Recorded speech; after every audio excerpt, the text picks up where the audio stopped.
देख लेते हैं ये वेनेजुएला के साथ ऐसा क्यों हुआ। मादुरो अब अमेरिका की गिरफ्त में है। बताया जा रहा है कि वो फिलहाल न्यूयॉर्क में है। मादुरो की गिरफ्तारी ही ट्रंप का असली टारगेट था। इसकी जिम्मेदारी उन्होंने डेल्टा फोर्स को दी थी। आज मादुरो को पकड़ने के इस ऑपरेशन को डेल्टा फोर्स ने ही लीड किया। हालांकि एविएशन रेजिमेंट भी इस ऑपरेशन में शामिल रही। अमेरिका के सैनिक चिनूक हेलीकॉप्टर से वेनेजुएला में उतरे। उसी दौरान एयरफोर्स और नेवी ने कई जगह हमले किए। एक साथ हुई बमबारी से वेनेजुएला के सैनिकों का ध्यान भटकाया गया। बताया जा रहा है कि अमेरिकी सेना को मादुरो की सही लोकेशन की जानकारी थी, जिसके आधार पर स्पेशल फोर्स के सैनिक राष्ट्रपति मादुरो के करीब पहुंचे। गिरफ्तारी के बाद चिनूक हेलीकॉप्टर से मादुरो को लाया गया। जिस डेल्टा फोर्स ने इस ऑपरेशन को 100% कामयाब किया, उसे अमेरिका की सबसे घातक यूनिट माना जाता है। इसमें करीब 2000 सैनिक होते हैं। इसे स्पेशल यूनिट को वियतनाम युद्ध के दौरान बनाया गया था। डेल्टा फोर्स में आने वाले जवान अमेरिकन रेंजर्स और स्पेशल फोर्स यूनिट से भर्ती किए जाते हैं। इससे पहले अफगानिस्तान, लीबिया और इराक में भी डेल्टा फोर्स का इस्तेमाल हुआ था। ISIS चीफ बगदादी को मारने वाले ऑपरेशन में भी डेल्टा फोर्स के जवान शामिल थे। ये बहुत पहले तय हो गया था कि ट्रंप किसी भी वक्त वेनेजुएला पर हमले का आदेश दे सकते हैं। TV9 भारतवर्ष ने इसको लेकर पहले ही जानकारी दी थी। दोनों देशों के बीच लगातार तनाव बढ़ रहा था, लेकिन यह हमला इस तरह होगा और मादुरो का अपहरण कर लिया जाएगा, इस पर हर किसी को हैरानी है। हमले की इस टाइमिंग को लेकर कई सवाल भी हैं, क्योंकि हमले के वक्त चीन के विशेष दूत वेनेजुएला में थे। सिर्फ 10 घंटे पहले चीन के विशेष दूत ने मादुरो से मुलाकात की थी।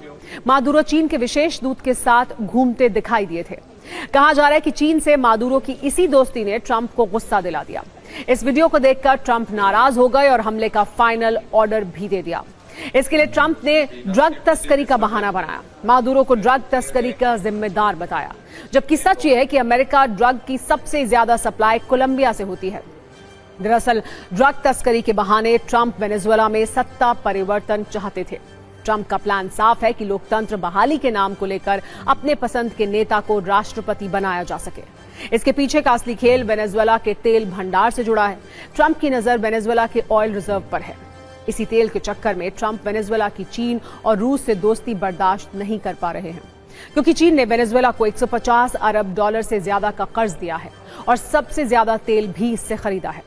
बता दें कि वेनेजुएला की पूरी अर्थव्यवस्था के सहारे ही है।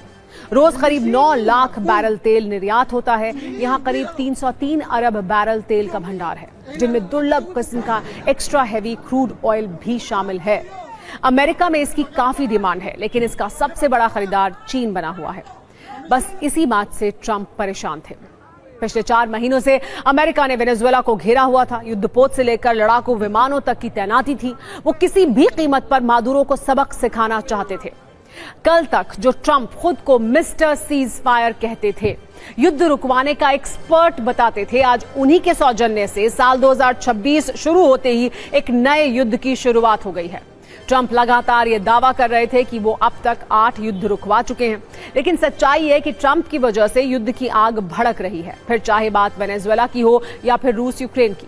कुछ दिन पहले अमेरिका ने सीरिया में बमबारी की। गाजा में भी अमेरिकी मदद से इजरायली सेना का ऑपरेशन जारी है। यानी दुनिया में जहां जहां युद्ध है, वहां वहां अमेरिका है। इस बार भी उन्होंने अपने शांति वाले भाषण को भुलाकर एक स्वतंत्र राष्ट्र के राष्ट्रपति का अपहरण कर लिया, जिसकी स्क्रिप्ट वो बहुत पहले लिख चुके थे।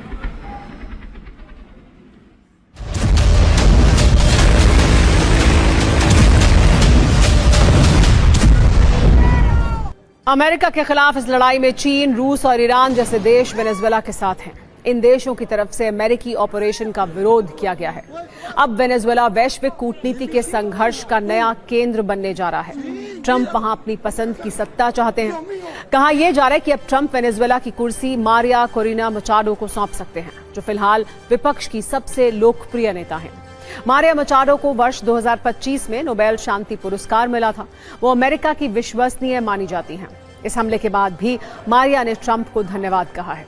इसके अलावा एडमुंडो गुंजालेज को सत्ता मिल सकती है।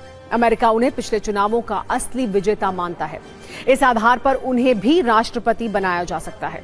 लेकिन रूस, चीन और दुनिया के बाकी देश ऐसा होने देंगे या नहीं, ये अगले कुछ दिन में तय हो जाएगा।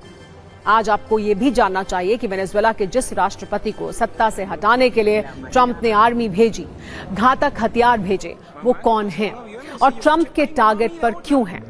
मादुरो का जन्म 1962 में हुआ था। शुरुआती समय में काराकास में बस ड्राइवर की नौकरी की।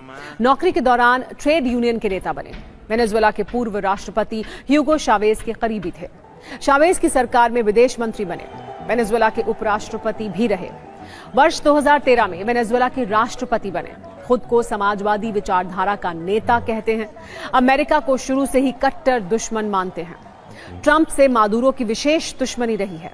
आज ये भी आपको जानना चाहिए। 2019 में अपने पहले टर्म में ट्रंप प्रशासन ने वेनेजुएला के राष्ट्रपति निकोलस मादुरो को अवैध घोषित कर दिया था। ट्रंप सरकार ने विपक्षी नेता जुआन गुआइडो को अंतरिम राष्ट्रपति के तौर पर मान्यता दी थी। मादुरो ने इसे तख्तापलट की कोशिश बताया था। इसके बाद अमेरिका ने मादुरो और उनकी सरकार पर आर्थिक प्रतिबंध लगाए। खासकर तेल के क्षेत्र में प्रतिबंध लगाए गए थे। इतना ही नहीं, ट्रंप प्रशासन ने मादुरो को नार्को टेररिस्ट कहा और आरोप लगाया कि वेनेजुएला से अमेरिका में ड्रग की तस्करी हो रही है। हालांकि कई विशेषज्ञ ये कहते हैं कि वेनेजुएला फेंटानिल जैसी मुख्य ड्रग का बड़ा स्रोत नहीं है। ट्रंप के दूसरे कार्यकाल में मैक्सिमम प्रेशर नीति फिर शुरू हुई। अमेरिका ने कैरेबियन सागर में सैन्य तैनाती बढ़ाई। कथित ड्रग तस्करी वाली नावों पर दर्जनों हमले किए, जिनमें सैकड़ों लोग मारे गए। तेल टैंकर जब्त किए और तेल निर्यात पर बैन भी लगाया। आज जो अमेरिका और वेनेजुएला दुश्मन हैं, वो कभी पक्के दोस्त थे। इस दोस्ती और दुश्मनी वाले रिश्ते की जानकारी भी आइए आपको दे देते हैं। 1835 में अमेरिका ने वेनेजुएला को स्वतंत्र देश माना था। तब से दोनों देशों के रिश्ते अच्छे हैं। 1920 के दशक में वेनेजुएला में तेल भंडार मिल गया। तब अमेरिकी कंपनियों ने वेनेजुएला में निवेश किया। शीत युद्ध के दौरान भी वेनेजुएला अमेरिका का विश्वसनीय सहयोगी रहा। लेकिन 1999 में जब ह्यूगो शावेज वेनेजुएला के राष्ट्रपति बने तो हालात बदल गए। उन्होंने वेनेजुएला के तेल उद्योग का राष्ट्रीयकरण कर दिया।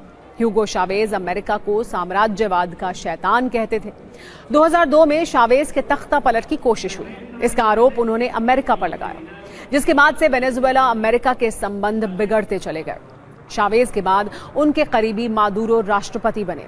मादुरो ने भी अमेरिका विरोध की नीति जारी रखी, जिसका परिणाम आज युद्ध के तौर पर सामने है।